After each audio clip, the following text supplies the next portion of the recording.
Panahon na ng pagbabago, dahil sa ito ay kinakailangan tayo na magtulong-tulong na paunlarin ang mahal na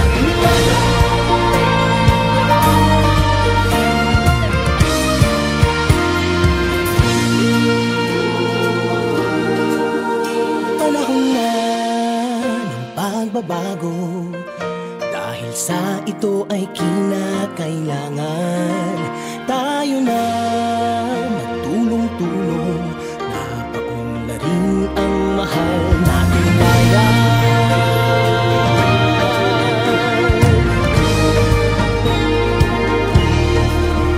Panahon na ng pagbabago, at iayos ang mga dapat ayusin.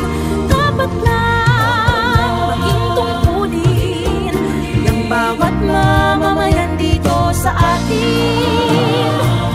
Ng pagbabago patungo sa pag-asenso, magsikap ng mabuti at nang guminhawa tayo.